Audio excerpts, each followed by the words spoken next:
Hello everyone, आशा करता हूँ कि आप लोग सभी अच्छे होंगे। मैं सोच रहा था कि कुछ स्टडी से रिलेटेड वीडियो आए, क्योंकि मैं भी एक स्टूडेंट हूँ। तो मैंने कुछ सारे टॉपिक के नोट्स बना के रखे हुए थे।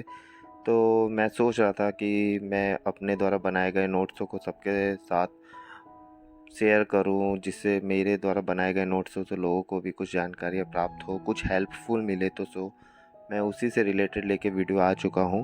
तो मेरा ये वीडियो हिस्ट्री से रिलेटेड है, और हिस्ट्री में भी मेन ये मॉडर्न इंडिया से रिलेटेड है। मैं धीरे धीरे ट्राई करूँगा कि मॉडर्न इंडिया के सारे टॉपिक को आप लोगों के सामने लेके आऊँ, उससे रिलेटेड वीडियो बनाता रहूँ। और जैसे ही मेरा मॉडर्न इंडिया फिनिश हो जाएगा, उसके बाद हम मिडाइवल और एंशिएंट हिस्ट्री पे भी जाएंगे। तो मैं इसी के लिए ये वीडियो लेके आया। देखो, मॉडर्न इंडिया और हिस्ट्री हिस्ट्री का भी बेस मॉडर्न इंडिया एक ऐसा टॉपिक है जिसपे से हर एग्ज़ाम में कुछ ना कुछ क्वेश्चन आते ही है। तो हम इसको स्किप नहीं कर सकते। तो इसी से रिलेटेड मैं आज वीडियो लेके आया हूँ। तो आप लोग मेरे वीडियो में बने रहें, और आपको अच्छा लगे तो प्लीज़ लाइक कीजिएगा। तो मेरा आज का टॉपिक है यूरोपियन कंपनियों का भारत में आगमन। इसका हम पहले बेसिकली कुछ इंट्रोडक्शन देखेंगे, उसके बाद कैसे कौन सी कंपनी भारत में आई थी उसके बारे में पढ़ेंगे। और अगर मैं चाहता हूँ कि आप लोग इसका नोट्स बनाते रहे, क्योंकि नोट्स बहुत ज़रूरी होता है। तो आप मेरा वीडियो को पुश करके अपना नोट्स लिखते जाइए, जिससे आपको भी पढ़ने में आसानी रहेगा। तो चलिए हम स्टार्ट करते हैं आज यूरोपियन कंपनी का आगमन। तो चलिए हम सबसे पहले इंट्रोडक्शन देखते हैं। देखिए, भारत और यूरोप के बीच में बहुत पहले से 1453 से भी पहले से वो व्यापार होता था। ये व्यापार पहले स्थलीय मार्ग से होता था, लेकिन हुआ क्या इसमें, 1453 में यूरोप के पूर्वी क्षेत्र, जिसका नाम है कस्तूरतुनिया, वहाँ पे तुर्क ने आक्रमण कर लिया था। तुर्क ने जब वहाँ पे आक्रमण किया और उस क्षेत्र को अपने कब्जे में कर लिया था, तो उस दौरान भारत और यूरोप का स्थलीय मार्ग से व्यापार होना बंद हो गया था। तो अब स्थलीय मार्ग से तो व्यापार होना बंद हो गया था, लेकिन भारत एक समृद्ध देश था। तो हर यूरोपियन कंट्री चाहते थे कि हम भारत के साथ व्यापार करें। तो इसके दौरान होता क्या है कि वो लोगों ने एक भौगोलिक मार्ग, मतलब समुद्री मार्ग के दौरान भारत को खोजने की ट्राई किया, मतलब समुद्री मार्ग एक खोजने का ट्राई किया। तो सबसे पहले देखिए, 1492 में कोलंबस द्वारा भारत को खोजने के लिए वो निकलता, लेकिन वो निकलता तो भारत को खोजने के लिए, लेकिन वो भारत को नहीं खोज के अमेरिका को खोज लेता है। तो अगर ये क्वेश्चन आता है कि कोलंबस ने भारत को खोजने के लिए कब निकला था, तो हम 1492 लिखेंगे। लेकिन प्रॉपरली भारत के समुद्री मार्ग की खोज कोलंबस ने नहीं की थी। भारत के समुद्री मार्ग की खोज किसने की थी, तो देखिए, 1498 ईस्वी पूर्व में पुर्तगाल के एक नागरिक था जिसका नाम था वास्को दी गामा, उसने भारत को खोजा था। तो अगर क्वेश्चन आता है कि भारत को किसने खोजा था, या भारत में समुद्री मार्ग की खोज करता कौन था, तो हम उसका आंसर होगा 1498 में वास्को दी गामा के द्वारा समुद्री मार्ग की खोज की थी। चलिए अब हम इस टॉपिक पे पूरा डिटेल में पढ़ते हैं कि क्या हुआ था। देखिए, पहले क्या, यूरोपियन कंपनी का आगमन। कौन कौन सी कंपनी पहले भारत में, देखो सबसे पहले पुर्तगाल आती है 1498 में।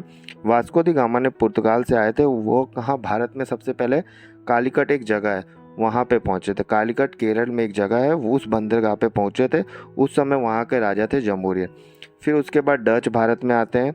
डच 1595 में आता है। यूरोप ये स्पेशली 1595 में ये भारत की खोज के लिए आए थे, परंतु ये इंडोनेशिया के क्षेत्र में ज़्यादा रहे थे, वहाँ से ज़्यादा व्यापार कर रहे थे। फिर थर्ड नंबर पे अंग्रेज आते हैं 1600 में। फिर फ्रांस आते हैं। देखिए, इनके आने के क्रम में तो पुर्तगाल पहले था, उसके बाद डच था, फिर अंग्रेज आए, फिर फ्रांस आए। लेकिन कंपनी की स्थापना इन लोगों ने अपनी यहाँ पे आके अपनी कंपनी की स्थापना कर ली। देखिए, इन लोगों का किसी का भी मेन मकसद यहाँ पे व्यापार करना नहीं था, सबका मेन मकसद था भारत पे राज करना। तो इन्होंने क्या किया, धीरे धीरे अपनी कंपनी की स्थापना करने लगे। तो देखिए, सबसे उसी के रिलेटेड हम बात करते हैं।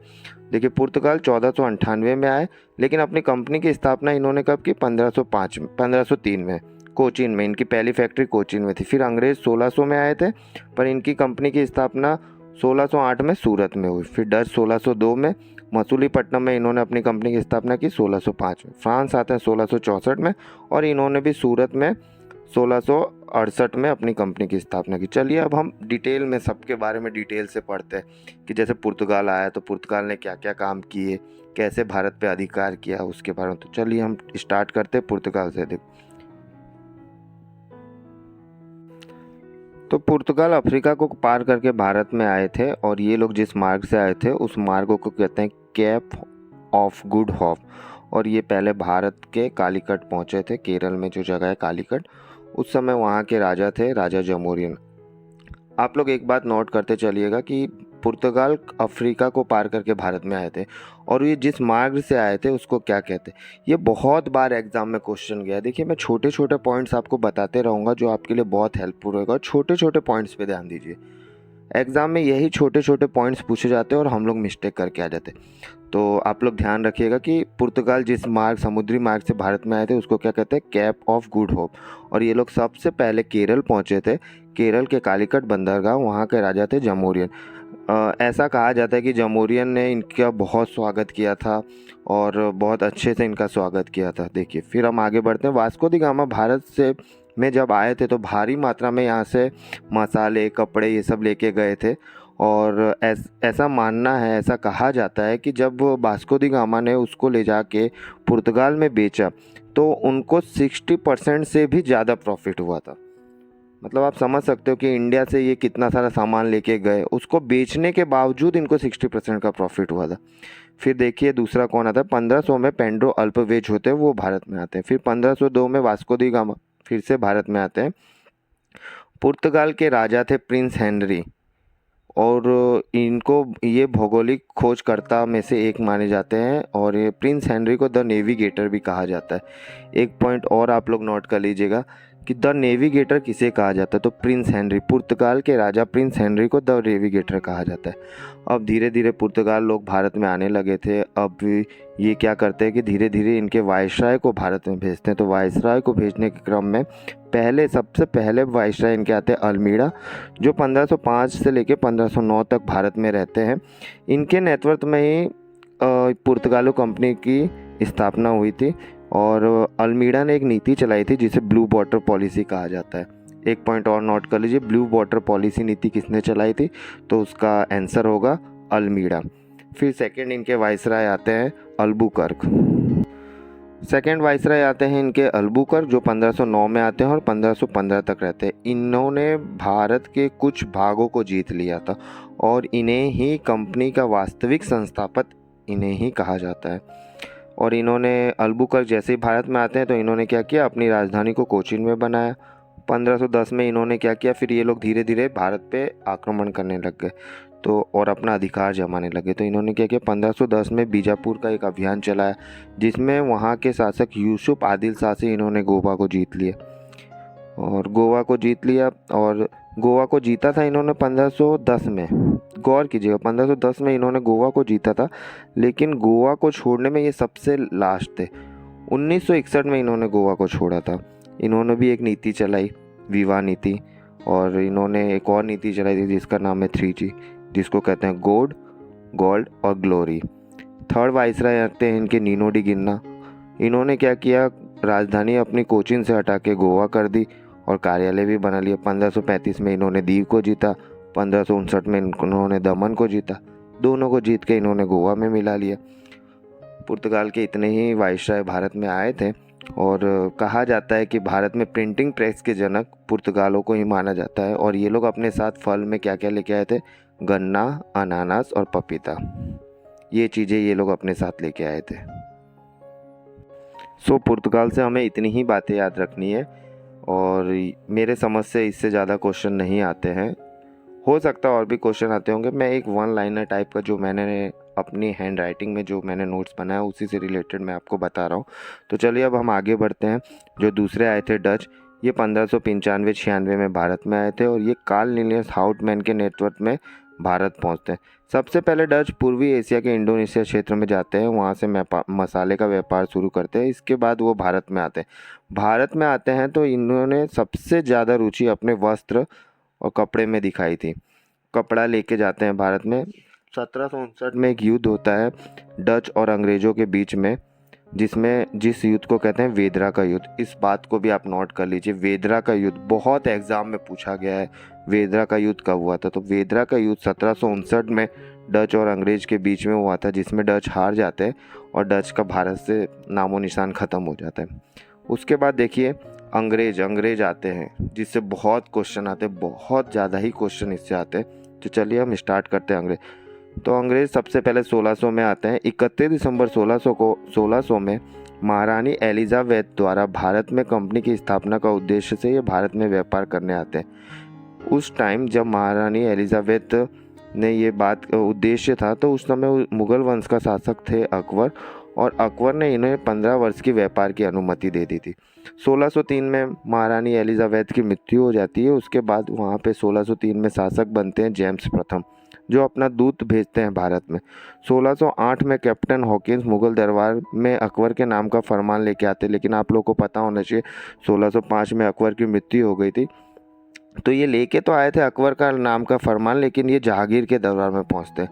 तो 1608 में जहांगीर के द्वारा सूरत में इन्हें कंपनी खोलने की अनुमति दे दी जाती है। फिर 1611 में कंपनी मसूलीपट्टनम में तैयार होती है, और जो 1608 में जहांगीर ने सूरत में कंपनी खोलने की अनुमति दी थी, उसमें कुछ कारणवश वो रुक जाती है। जो 1613 में कंपनी सूरत में तैयार होती है। 1615 में सर टॉमस रो ये भी जहांगीर के दरबार में ही आते हैं। 1632 में गोलकुंडा का शासक था, वहाँ से इन्हें सुनहरा फरमान प्राप्त हुआ था।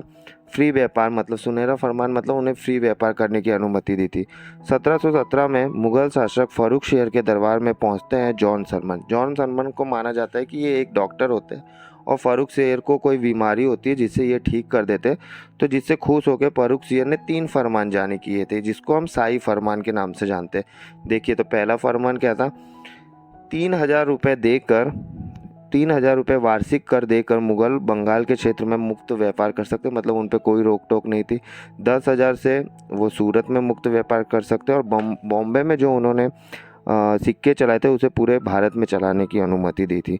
फिर एक घटना होती है 1661 में, ब्रिटेन के राजकुमार चार्ल्स द्वितीय और पुर्तगाल की राजकुमारी कैथलीन, इन दोनों का विवाह होता है।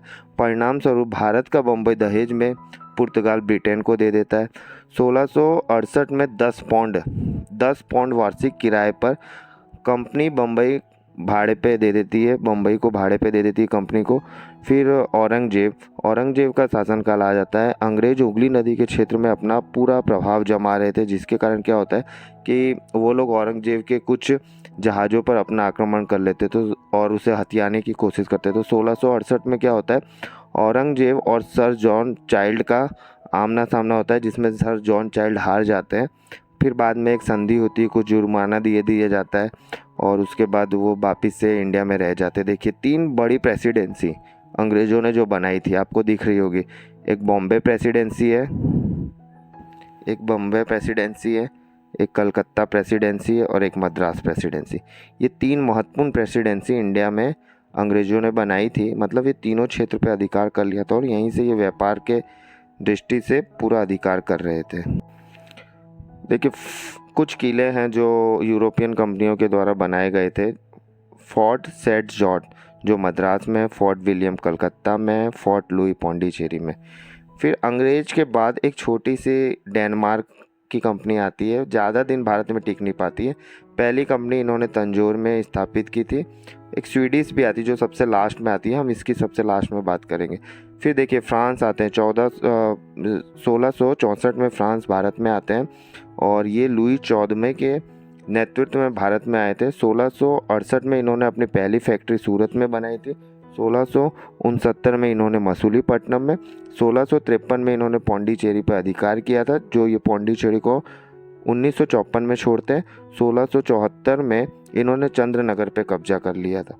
इसके बाद क्या होता है, कर्नाटक का युद्ध होता है।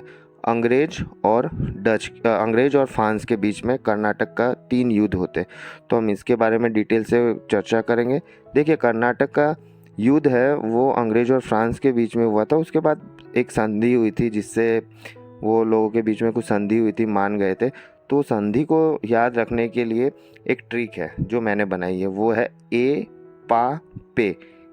अब हम डिटेल में जब बात करेंगे तब आप समझ जाओगे कि क्या। तो देखिए, प्रथम युद्ध हुआ था 1774 से स्टार्ट हुआ था और 1748 तक चला था। इसका क्या कारण था, ऑस्ट्रेलिया के उत्तराधिकारी का युद्ध था ये, और इसमें जो संधि हुई थी वो थी एला सापा की संधि। ये कब हुई थी? जब युद्ध का एंड हुआ था। संधि कोई भी होगी ना, तो युद्ध का जब एंड होगा तभी वो उसकी संधि होगी। तो फर्स्ट संधि क्या हुई थी? एला सापा की संधि। दूसरा युद्ध होता है 1749 से लेकर 1754, ये 5 साल चलता है। हैदराबाद और कर्नाटक का उत्तरदायित्व के लिए ये युद्ध हुआ था। इसमें संधि हुई थी पौंडीचेरी की संधि। ये कब हुई थी? 1955 में। तीसरा युद्ध होता है 1756 से लेकर 1763 तक। ये 7 साल चलता है। इसे सप्तवर्षीय युद्ध भी कहते हैं। और ये इसमें एक संधि होती है जिसे कहते हैं पेरिस की संधि।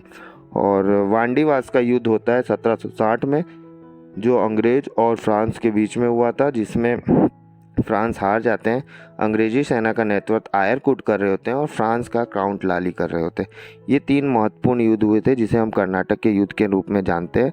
तो ये जो मेरी संधि की ट्रिक थी, ए पापे, जिससे ए से होगा एला सापा की संधि, प से होगा पौंडीचेरी की संधि, और फिर दूसरे पे से होगा पेरिस की संधि। तो ये ट्रिक आप याद रखिएगा तो आपको संधि भी याद रहेगी आसानी से।